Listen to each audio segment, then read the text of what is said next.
the school board, and a lot of corruption.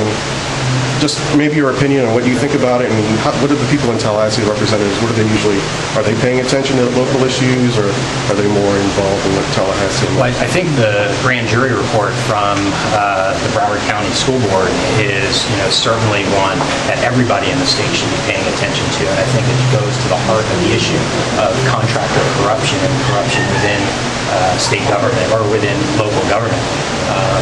One thing that people might not recall that I sponsored when I was in the legislature was a mandate to spend a minimum of 65 cents of every dollar in the classroom and not on bureaucracy and not on overhead. And I think one of the problems in the Broward School Board in particular, but a lot around the state, is that there's too much focus on the spending outside of the classroom, and we don't have enough focus going on spending inside the classroom. I was also very actively engaged in the fight and led the fight in Tallahassee for restoring or preserving the right to a secret ballot in the workplace. And so I understand the issue of powerful unions and what they're trying to do to manipulate the scale in order to put things in their favor. When they were trying to push card check in Washington, we worked to try to have a constitutional amendment in Florida to guarantee the right to a secret ballot. And I think all those issues are kind of linked together, whether it's employee unions and the teachers union or elsewhere. I think Wisconsin's doing a great job right now. Governor Walker should be commended for standing on principle and certainly recognizing that those 14 senators who are AWOL are doing a disservice to the people they represent. A lot of the calls from Broward is that the legislature never gives enough money. Do you think if there was a real change in Broward that the legislature would be more open? It's not, because the issue about school funding is not about how much we spend, but it's about how we spend it that matters.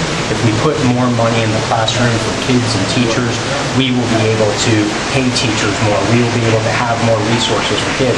We right now are so focused on the process of the school district and on the system of the school district and not on the kids. It's not the answer to Broward County schools issues are not more money from Tallahassee or more money from taxpayers. It's about streamlining government, probably reducing 10 to 20 to 30% of the overhead and all of that money, putting it into the classroom where you can pay teachers more and give kids better resources.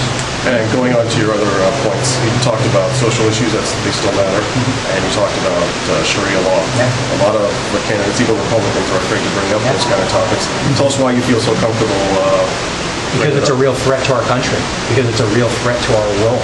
And one of the things that I have vowed or pledged is that I will go out and say the tough things that need to be said, and these are issues that need to be discussed.